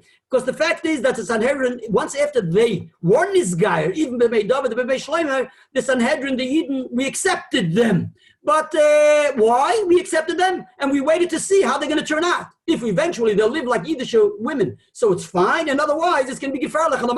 His wives ended up turning out against him, and they were sinners, so it's garnish poshut. So there's a whole controversy about Shlomo HaMelech's wives. So like I say, from this Rambam, it would seem that he ends up marrying them, even though from the Masechta Yevamos it comes out that he doesn't marry them. He doesn't marry Bas Paroi. So the Ramach and the Hagoyis Ramach on the Rambam Hilchos Yisur Bia, it brings to our attention that it seems that the Rambam is based on the Talmud Yerushalmi, but if you take it on Magid Mishnah, the Magid Mishnah references Bas Paroi. It seems the Rambam learned that he befedish was Megar Bas Paroi, and he doesn't follow with the Maskana of Masech of the Gemara in Yevamos that he didn't marry her. It seems that Aludas Rambam he did marry her and did convert her, possibly because he was influenced, like the Ramach says, from the Yerushalmi. With it, from the Talmud Yerushalmi comes out that he doesn't marry them, even though the Talmud Yerushalmi speaks about the other women. It doesn't mention specifically Bas Paroi. Nevertheless, the Rambam connects all of the women, all the Nashim Nachrius together with Bas Paroi. I'll call upon him. Lemaisa Bepoil, the Meiser Hecht talks about it. Everybody, there's a big discussion about this Rambam, but it would seem that it follows with the Talmud Yerushalmi together with the Talmud Bavli, and the Rogatchover references the Talmud Yerushalmi for this Rambam. Now, so it says as follows: Bas Paroi, guess what? The Gemara says in Masechta Sanhedrin, the Rogatchover brings to our attention, the Gemara says in Masechta Sanhedrin. So that, Daf Kuf Aleph Amud Beis, Yerovim ben Avot, it's late, huh? What are we going to do? Listen, we're making up for last night. Actually, because there was no shir last night, so it's like a double header. Good. Okay. Excuse me, we're moving. So, the rules follow for Sunday night. There's no new rules for Monday. You didn't tell me any new rules. Okay, let's go. Yeah. The Gemara says, in relation to Yerovim ben Avot, there's a problem with Yerovim ben Avot. Yerovim ben Avot rebuked Shlomo HaMelech. And because he rebuked him in such a manner, therefore was negative, but this in itself, that he rebuked him is a positive thing. And that's a Masechta Sanhedrin of Kuf Aleph Amud Beis. And what does he rebuke him for? He rebukes him as follows. He says, David HaMelech, Yerovim ben Avot says to Shlomo HaMelech as follows: your father breached the walls of Yerushalayim to enable Yidden to be Oilel L'Regel. And you closed all those openings in the wall. Number two, your father built the Milo. You'll take out a Sefer Melochim, a Sefer Shmuel, where it says over there that David HaMelech built the Milo. What is the Milo? Many different definitions, but Milo would mean an open space where Yidden gathered when they went to be Oilel L'Regel. They gathered in this open space near the gates of Yerushalayim. And what does Shlomo HaMelech do? Shlomo HaMelech closes off that whole open space. What does he do? So it says in Tanakh as follows, and the Mefarshim bring to our attention based on Divrei Hayomim, that Shlomo HaMelech, before the Beis HaMikdash was built and before his palace was built up, Bas Paroi lived with him in Yerushalayim. But once after he builds his palace in Yerushalayim, and once after he builds the Beis HaMikdash in Yerushalayim and he brings the Aron in there, he sends Bas Paroi out of Yerushalayim. What does he send her? He then builds her a palace, you know where? In the Milo, near the gates of Jerusalem. And Rashi explains there in Masechta Sanhedrin, that's why the Yidden had tiniest name, Yerovim ben Avot. Let me take out the Gemara, Masechta Sanhedrin. I'll read for you the Rashi, a tire Rashi. Rashi brings 3 Pirushim, and one of the Pirushim are as follows: he closed off the gates. Listen to what Rashi says. Sogar HaSha'orim, he closed off the gates. That's Sanhedrin Kuf Aleph Amud Beis. Also, Migdal Bas Paroi, Alechem Ben HaSha'orim, he made a place for her where she lived, right? For on top of the gates, and all of the passerbys who had to enter Yerushalayim had to go through her, and they gave her such a toll. They had to pay a toll to look after Bas Paroi for all Bas Paroi's expenses. The Rogatchover Gaon says, what's going on? Listen to how the Rogatchover learns. Rogatchover interprets this case, this Gemara, right? That what Yerovim ben Avot is telling Shlomo HaMelech, and based on this Gemara and this Rashi, that he sends her off to the gates of Yerushalayim and builds her a place to dwell on the gates of Yerushalayim. Listen to what the Rogatchover says. Listen carefully. Rogatchover Gaon says as follows: being that Bas Paroi's conversion wasn't perfect, it wasn't a Gerus Gemura, and Shlomo HaMelech was aware of that. B'meila, therefore, he knew that she shouldn't be living in Yerushalayim because of Gedushis Yerushalayim. Therefore, this is the way he interprets the Tanakh. And based on this Gemara. Therefore, after he built the Beis Hamikdash, none of the Mefarshim explain. The Mefarshim explain, why does he send her off after he puts the Aron in the Beis Hamikdash? Because he felt that it's wrong to have these relations with Baspara in the city near the Aron, therefore he sends her off. But listen to how the Rogatchover learns. The Rogatchover learns that a Ger Toshav is not allowed to live in Yerushalayim. Therefore, the same applies for Baspara. Because who can live in Yerushalayim? Only from a Yidden. And not just from a Yidden, also Gerin, but Ger Tzedek, only Yidden. But anyone whose their conversion is not total, and that is like a Ger Toshav, even though it can be a Ger Lechatzoim, all the mices, like we said, gewaltige Sachen about the Ger Toshav. But it's a Ger Toshav, and only a Ger Toshav. So he can live in all the other cities, but he has to move out of Yerushalayim. The same goes for any other Gerus, which is imperfect, which is not perfect, which is not in total, which is not a Gerus Gemura, has to get out of Yerushalayim. That's the way the Rogatchover learns. Therefore, Shlomo HaMelech, after he puts up in Yerushalayim, becomes Niskadish with the Beis Hamikdash and the Aron. He has to send Baspara off. Where does he send her off? He sends her off to the gates of Yerushalayim. Where does he build her a home? You know, the women of the wall? You remember Rachav Azoyna, she lived in the wall? You remember that shir from the Rogatchover Gaon. She lived in the wall. Baspara, Shlomo HaMelech builds her home in the wall, in the gate. The gate is a wide opening. The gateway, the entrance to Yerushalayim is broad and wide, big enough to build who knows what. So she is placed there based on this Rashi. She's built in the wall and she lives there, and everybody has to go through and there and pay the toll for etc. for her expenses. Your Rabbi didn't like it. Why does he put her in the wall? Says the Rogatchover Gaon, listen to Dover Nifla. The Gemara says in Masechet Pesachim Daf Pei Hey that Sharei Yerushalayim loy niskatshu. The Chachamim, when David HaMelech was Mekadesh and sanctified and consecrated the holiness of Yerushalayim based on the Beis Hamikdash, so therefore the din is Mitzrayim have to keep out of Yerushalayim and Mitzrayim can come into the city. But because he didn't want that the Mitzrayim should run away from Yerushalayim, he didn't sanctify the Shari, the gateways to Yerushalayim. So the gateways, the entrances to Yerushalayim weren't Niskadish. And the reason why, in order that the Mitzrayim should remain close distance to Yerushalayim to be able to protect themselves, and under the gateway, under the walls of Yerushalayim, in the gateway, from the sun and from the rain, etc., etc. So therefore the Mitzrayim can be in the gate. Said the Rogatchover Gaon, Shari Yerushalayim lo niskachu. So therefore the Ger Toshav is not allowed to be in Yerushalayim, but it can be in Shari Yerushalayim. That's why he puts Shari, that's why he puts Baspari in the wall. Because Shari Yerushalayim lo niskachu. So again, Toshav could live there, so Baspari could live there too. Moira Moiroi. So firstly, Etzamat Dover, the Rogatchover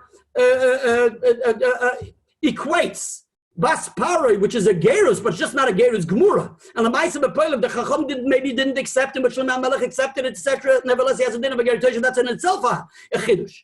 This, that she can't live in Yerushalayim, that's in itself a Chiddush. She has a din of a Gerus, that's a Rogatchover. And then that we say that we put her in the wall, that's a new definition in the Tanakh based on this Gemara. Who else says it? Don't know. Who cares? The Rogatchover going, gewaltige Pshat. I love it. I'll call upon him. Let's move on. Yes? We're moving on. It's just that the Hecht is the Mishnah Lamelech in Hilchis, the Mishnah Lamelech in Hilchis Beis Abchira wonders why the Ram doesn't bring this din that Shari Yerushalayim lo niskachu. The Ram doesn't bring it lahaloch, even though the Gemara says it mefurish, and he says the nafkamina will be legabe kochim kalim and meiser sheni. The din is you have to eat kochim kalim and meiser sheni Yerushalayim, and now that we know that Shari Yerushalayim lo niskachu, you can't eat kochim kalim and meiser sheni in the Shari Yerushalayim. According to the Rogatchover, there'll be another nafkamina also for the Geritoshav as mentioned a moment ago. I'll call upon him. The Rogatchover goes on after this Kiddushim. So what about the Rogatchover is mechadish when it's the Geritoshav is called the Ger Asher B'Sharecha. You get it? So in addition to the general pshat, which we say Ger Asher B'Sharecha means you can live the Geritoshav can live in your cities and not in Yerushalayim. It's also called Ger Asher B'Sharecha because it means they can live in Yerushalayim only in the Sha'arim, only in the gates. You get it? They can't live in this city. They can be in Sha'ari Yerushalayim. They can live.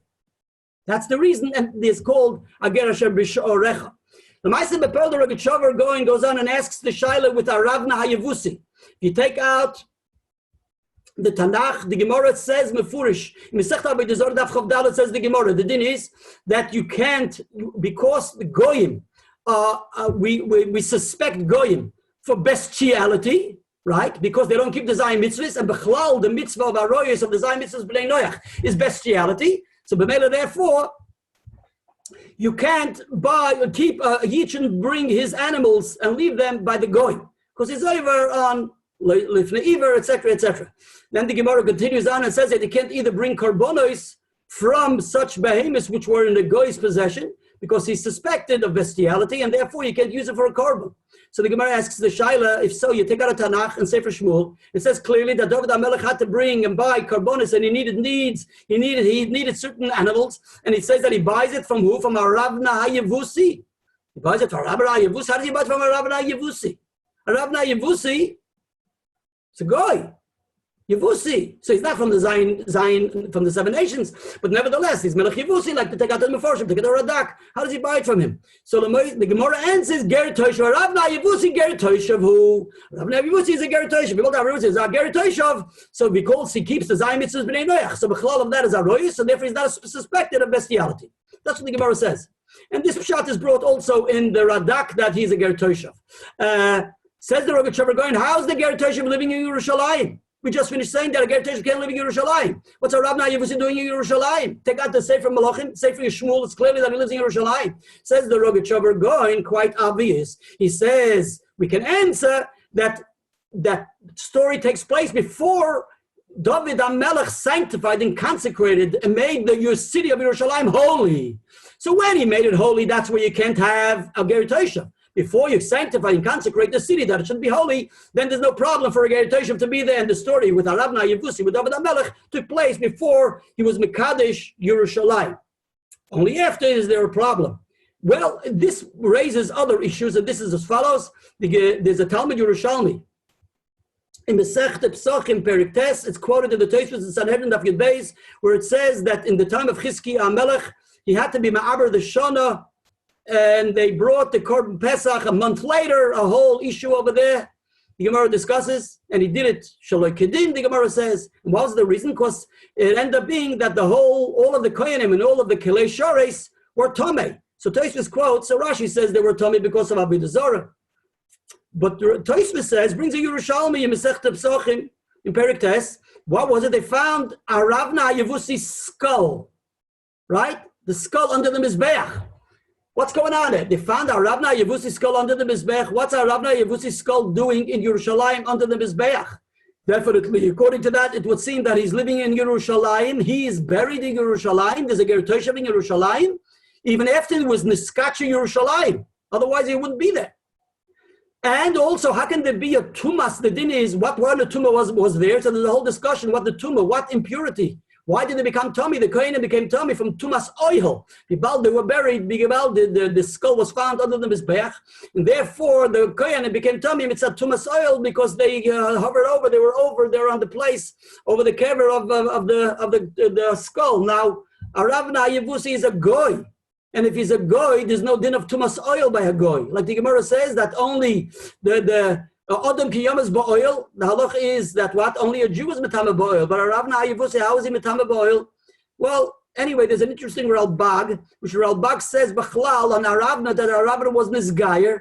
And get ready, the Metzudas David says that Aravna Yevusi was a ger tzedek. Would you believe it? Aravna Yevusi was a ger tzedek? And I am Maisa.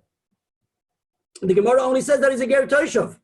So what's interesting is that it says in the Sefer Edaim Lamishpat from Rabbi Arieli that even though originally he was a ger toshav, like the Gemara says, but eventually it seems from this Talmud Yerushalmi that eventually he became a ger tzedek, and that's the meaning of the Metzudas David, who says that he was a ger tzedek based on this Ralbag. We have to say so, and now we can appreciate why there was a tumas oil for the Kohanim, because a Jewish skull. A yid from a skull from a yid is metame ba'oil.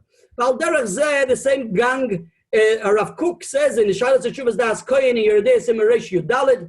He says that who says the Chazal weren't aware that eventually he became a ger tzedek, and he also proves it number one from the point that there was a tumas oil, number one. Number two, he also proves it from the point that we found it in Yerushalayim, so we know a ger toshav can be in Yerushalayim. If we find it in Yerushalayim, we must say that eventually he was a ger tzedek.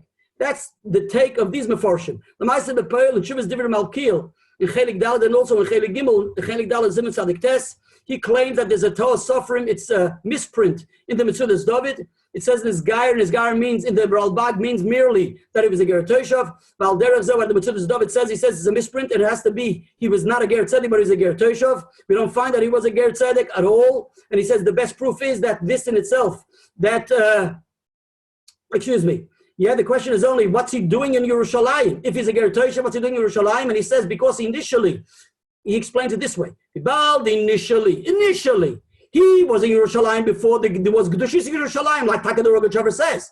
So then the halacha is that once Yerushalayim is Kodesh, he can bring a Ger Toshav there. But before it's Kodesh, so then he can be there. So once there, even after it becomes Kodesh, you don't send him out of Yerushalayim. That's the way the Divrei Malkiel wants to explain it, but we can still say that he remains only a Ger Toshav. And how about, why is there Takatuma?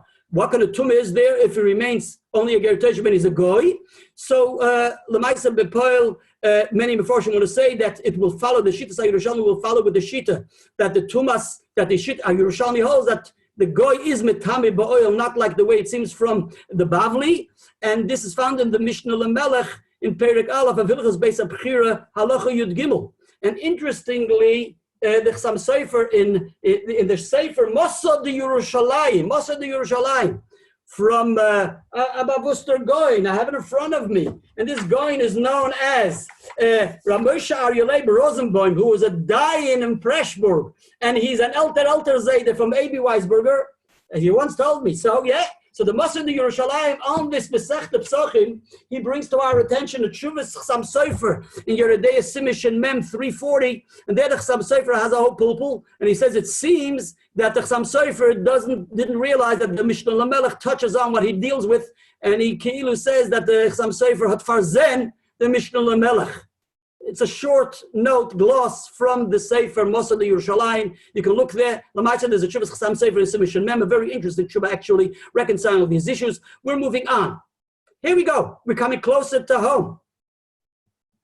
Now, the din is, the Rambam is mechadish as follows, even though we mentioned that there are many halachas, and I don't want to go through all the different halachas that we see, that even though in general the Ger Toshav is a goy, and he's treated like a goy, but nevertheless there are many dinim which we are lenient with him, and we give him special attention, and we give him like different precedents, and we are allowed to give him matnas chinam. Even though there's a din for an idolater, you can't give him matnas chinam. Many different halachas which are prohibited for the goy and permitted for the yid. And if you want, like I say, they're enumerated in the Tshuvas of the Rogatchover in many places, also enumerated in the Encyclopedia Talmudis Erech Ger Toshav. Look there are many different places in Shas, different halachas in the Rambam. Getting too late to enumerate them. Nevertheless, the Rambam is b'chadash a chidush, and that is in Masechta in Hilchas Shabbos. The Rambam tells us in Hilchas Shabbos. In other words, the Rambam says, even though in Hilchas Avodah says the Rogatchover going, right? That the Rambam says when it comes to save and look after the goy, it's not your problem. It's only if it doesn't cost you anything, etc., etc. But the Ger Toshav, you have to look after him, you have to heal him, even if it's bechinam, without charge, because at that you have to look after him and support him. Now, in Hilchas Shabbos, we have another interesting halacha. It says that when it comes to help give birth a non-Jewish woman, right, an idolatrous woman, so the din is as follows. The din is that when it comes on Shabbos, there's a shayla of Chil Shabbos, so the din is whatever. So the din is only the doctors have to look after her only when there's a shayla of Eva and other issues, etc., etc., and where there's no Chil Shabbos, and only when you're paid for it. So there are a lot of stringencies in relation to the one who is over this Avodah Zarah. When it comes to the Bas Ger Toshav, a daughter of a Ger Toshav, says the Rambam, we're obliged to support them, look after them, and heal them. Therefore, we can help them in the giving birth of the daughter of the Ger Toshav. But the Rambam concludes, Ein mechalelin oleas haShabbos. No Chilul Shabbos permitted for a yid to be mechalel Shabbos on behalf of the Ger Toshav. That's what the Rambam says. A psak halacha in Rambam in Hilchas Shabbos Perek Beis halacha Yud Beis. There's a discussion in the Pri Megadim in Hilchas Shabbos and Simchas Yom Tov, and also in the Bir Halacha and Simchas Yom Tov from the Mishnah Berurah, if we can be mechalel for an Issur D'Rabbanan. When the Rambam says a mechalelin, is it only relate to an Issur D'Oraisa, Chilul Shabbos D'Oraisa, or even a Chilul Shabbos D'Rabbanan? Okay, we're not going to go there at this stage. But Al Kolpana, the Rambam says a mechalel D'Oleas Shabbos. What's the source for this? Lamaisa B'Pel, the Kesef Mission doesn't bring a source, but there's a Shailas Tshuvas, there's a Sefer Chemdis Yisrael for Meir Dam Plotsky, a Minyan HaMitzvahs, Val Derech Zeh, in the Shailas Tshuvas from Meir Arik, for Torah. Yeah, in Shalish Yeshivas Chelik Beisim Mikuflamet, they say that the reason of the Rambam, the source for the Rambam may be, even though the Gesef Mishnah has no source, the source may be because the Gemara, we mentioned this earlier in some other shir, the Rambam's, the heter for Chilul Shabbos is one of the heterim, is Hoil B'Shomer B'nei Yisrael Shabbos. Just what that Chalal of Shabbos Achas Kadesh Yishma Shabbos Harbe. You could be Mechal Shabbos for a Yid in order to enable it to be able to keep other Shabboses. So this din, a heter of Chilul Shabbos, applies only to a Yid who has to keep Shabbos. Mashenkin the Goy was not mechuyev to keep Shabbos, even if he's a Ger Toshav, right? He's not mechuyev to keep Shabbos. He only has to keep the Zayin Mitzvahs B'nei Noach and also not his din Avodah Zarah. Therefore, this heter doesn't apply to be Mechal Shabbos for the Ger Toshav. That's the logic brought by the Chemdes Yisrael and by Rabbi Meir Arik. Interesting, he brings Rabbi Meir. Chemdes Yisrael brings an interesting Rashi. There's a Rashi in Yevamos Daf Memches Amud Beis where Rashi says a Moedidika Rashi. And Tosfos Taka takes issue with the Rashi on the spot, but Rashi says that the Ger Toshav has to keep Shabbos. Why? Because Vibal Mechal Shabbos is Kavod Avodah Zarah. Just like the Ger Toshav is not allowed to serve idols, the same is not allowed to be Mechal Shabbos. Was to bleiben a gewaltiger Rashi. Tosfos takes issue with it, but Al Kol Panim, it seems like Rashi holds that way. But if that's the shita, he says nevertheless there's only a din. Even if we'll take Rashi plainly at face value, the din is that he can't be Mechal Shabbos, but he doesn't have to keep Shabbos. And the din of Chil to be Mechal Shabbos on behalf of the Yid is in order to be able to keep Shabbos. But if the guy dies, he won't be Mechal Shabbos anyway, so that's fine. So therefore, the Rambam Paskins say Mechal Lolavas Shabbos. Lemaisa Bepoil, the Chemdes Yisrael takes issue with the Ramban. There's a murdered Ramban. The Ramban in Mitzvah Tezayin, in the mitzvahs which he claims that the Rambam omitted, there's a lotion of the Ramban. It would see from the Ramban that the Rambam holds. You look there in Mitzvah Tezayin, in the Chelik Ha'esin of the Ramban. It seems that the Ramban argues with the Rambam, and it would seem the way the Chemdes Yisrael learns this Ramban. In Sefer HaMitzvahs, it would seem from the Ramban that there is a din of Pikuach Nefesh. In other words, a Yid would have to be Mechal Shabbos to be B'fakech the Nefesh of the Ger Toshav, just like he does it for Pikuach Nefesh for the Yid, and it's Deicha Shabbos. That's what it seems from the Ramban. You look at the Ramban, a very interesting Ramban. Chemdes Yisrael takes issue with it, and he has a whole shekel of Atari about it, and he says what's going on here, and he finds some reconciliation at the end. So anyway, but we're going back to the Rambam. Says the Rogatchover going, so we have a Mefurish Rambam, but the Rambam says he can't be Mechal Shabbos for the Goy. Now the Rogatchover goes on to explain, and he says this ala Torah, and also says it in the Sefer Madura Tinyana. If he can't be Mechal Shabbos for the Goy, he can be Mechal either Yom Tov for the Goy, because the din of Shabbos and Yom Tov go along. Just like you have to keep Shabbos, you have to keep Yom Tov. So just like there's no heter for the Yid to be Mechal Shabbos for the Goy, there's no heter for the Yid to be Mechal Yom Tov for the Goy. The same applies, says the Rogatchover going, all the halachas of Yom Tov will apply, that they can be Mechal Yom Tov for the Goy. You can't even not just be Mechal Yom Tov for the Goy. Rather, the Rogatchover learns that all the halachas of Tircha, you can't do additional Tircha for the Goy, for a Yid, for a Goy on Shabbos, on Yom Tov, right? Not just you can't do malachas for the Goy, you can't even do additional Tircha. Now here the Rogatchover makes it quite clear that even in Yonim, which are the Rabbonon, which is like Tircha for Yom Tov, you can't do for the Goy. But Fiza says the Rogatchover going, here we go to the crux of the Rogatchover, the punchline. Listen to the punchline, says the Rogatchover. When it comes to Shavuos, Shavuos is one day, correct? There's a Chi of Simcha for Pesach, Shavuos and Sukkos. There's a Chi of Simcha for Pesach, all 7 days. There's a Chi of for Sukkos, all 7-8 days. There's a Chi of Simcha for Shavuos, 1 day. Now even though Shavuos has Tashlumin, right? We can bring the korbanos which you didn't get a chance to bring on the first day. You can bring it later on. But nevertheless, the Minchas Chinuch brings already from the Turi Even that there's no tashlumin for simcha. There's no such din of tashlumin for korbanos for the Shalmi Simcha, because every day, the Chi of Simcha is every day. A separate Simcha for each day. The Mele, there's no Chi there's no din tashlumin for Simcha. There's no two ways about that. It's a Turi Even. Quoted by many achronim. A kolpan brought the Minchas Chinuch mitzvah tafeches. Come to choice that Shavuos, the Chi of Simcha on Shavuos is 1 day. The Chi of Sukkot Simcha is 7 days. Right? 1 day Yom Tov, and then you have the rest of the days a Chol HaMoed. The din is, you're not allowed, you know the din is, Shabbos you can invite a goy to your meal. But Yom Tov you're not allowed to invite a goy to your meal. Why? Because Shema Yarba Bishviloi, the Gemara says in Masech Tebeya, right? You're not allowed to invite it, because maybe, so Lamaisa Bepel the Maggid Mishnah says in the Rambam, that if you won't be Marba Bishviloi, in other words, your meal is already cooked up. So then if he comes in on his own, then you're allowed to have him stay there, right? Or there's another word that says in Maggid Mishnah, and all the Meforshim bring, that if you're not doing it, l'chvoidoi, whatever, so then we're not afraid he's going to add for him. In other words, there are certain cases where there are situations where you can even have the goy there. But to invite him before you put up your meal, so the din is you're not allowed to, because Shema Yarba Bishviloi, plainly. right? The Fiza says the Rogatchover going as follows. When it comes to Shavuos, he bowed on Shavuos. The din is that what? That the fact is that Shavuos is only one day. So there's no way you can invite that goy for Shavuos, because Shavuos is Yom Tov. You can't invite him in, and therefore you can't have him join in your simcha. The Rambam says that there's a mechiyuv. The simcha is to have all the people coming to your table and enjoying and looking, and you have to look after all those who are bittered and poverty cases and the forlorn and therefore the gerim and the almonis and the yisayim have to be invited. Everybody has to come in because they have no one to be looked after. The geritoshev is mitzvah lach yoso. You have to support him. You have to look after him. But Yom Tov you can't. Shavuos you can't. You can't invite him to your meal. You can send him maybe a kid, a food package somewhere. But can you have my Yom Tov table? No way. Lefizeh says the Rogatchover. That's why when it says in the Torah Hager by the Shavuos, what does it say by the Torah by the Shavuos? It says, let's read it again. By Shavuos, there's only one day Yom Tov. You can only be a Ger Tzedek by your table, but you can't have the Ger Toshev by your table. Oh, but by Sukkot, there's a Chiyuv Simcha throughout the Yom Tov, not just on Yom Tov, but also on Chol HaMoed. On Chol HaMoed, there's no Shaila Shemi Yarba Bishvilo. You can invite him over. What's the problem? You'll invite him to a Yom Tov meal, and you'll end up cooking an extra food for him. It's Chol HaMoed. You're allowed to. There's no Isim Alocha then. Lefizeh, when the Torah tells you that you should be misameach all those forlorn people, it can be even asher b'sharecha, it can even be a ger, which is a ger toshev asher b'sharecha, b'bal mitzvah lach yoisei.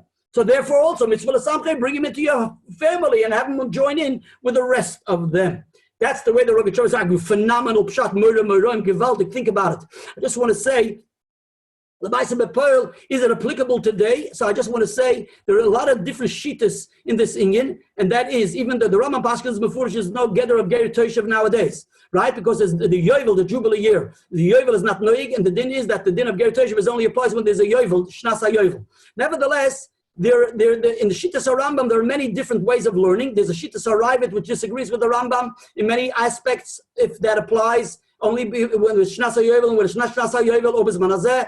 I'm not going to go to the Shittas HaRavid. There's also Minchas Chinuch, Mitzvah Tzadik Gimel, and Mitzvah Tzadik Dalet, which also discusses this thing, but it doesn't coincide with the Rogatchover. But listen to the way the Rogatchover learns in Shittas HaRambam. The Rebbe brings it to Lekutei Sichos. Please feel free to take out a Lekutei Sichos, volume 26, and then the Rebbe brings the Rogatchover going. The Rogatchover going learns that there are two dinim. So that's two dinim.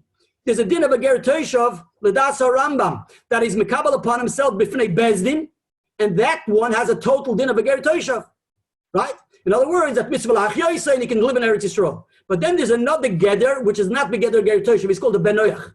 And that is an individual who took upon himself to keep, not to serve idols, and also not to transgress all the Zayin mitzvahs, but he didn't do it in front of Bezdin. Such a person is called a Benoyach is not a Ger Toshev. So he can't live in Eretz Yisrael, but mitzvah lach yoisei. Mitzvah lach yoisei.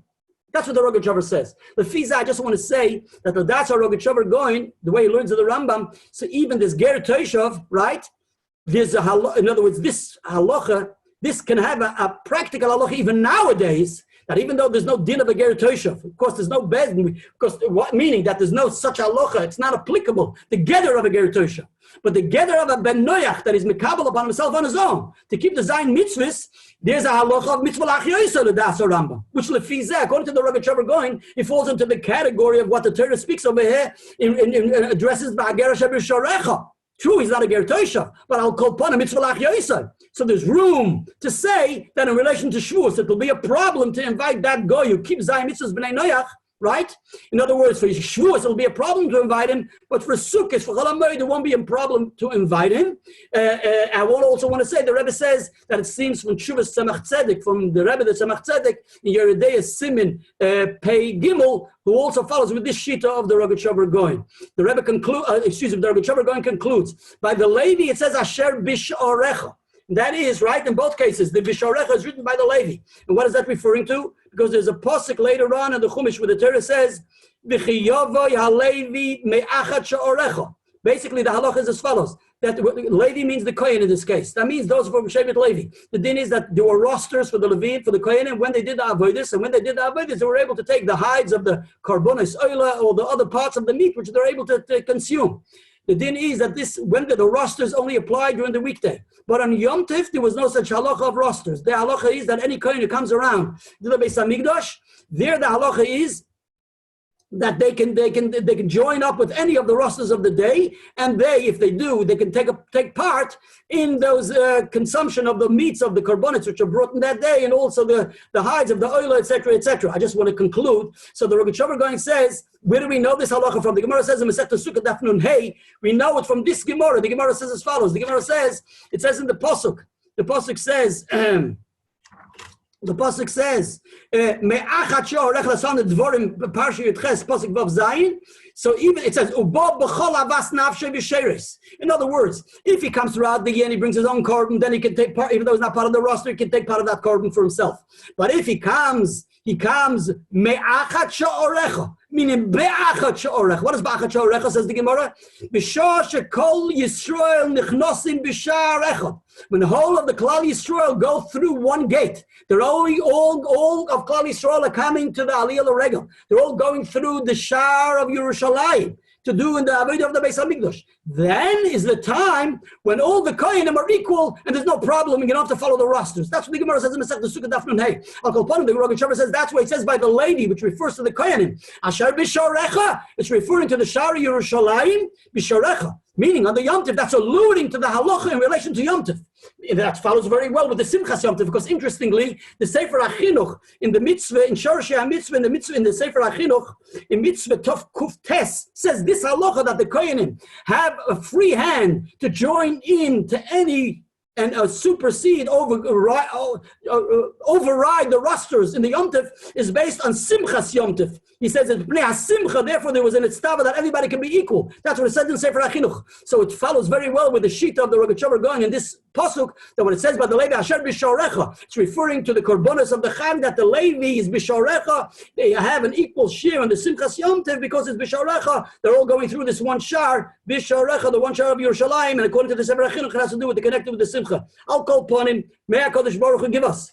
May HaKadosh Baruch Hu give us that we should have a true Simchas Yom Tov, and we should invite all those we're able to invite and look after all the needy, and definitely HaKadosh Baruch Hu in return will look after us for all our needs, and we should have a true Freilich Simchas Yom Tov. Thanks for coming. Thanks for hosting. Thanks Menshi. Thank you very much. And Gute Nacht, L'chaim v'Levracha. We should all keep safe, and don't forget to give tzedakah every hour on the hour. And I'm doing it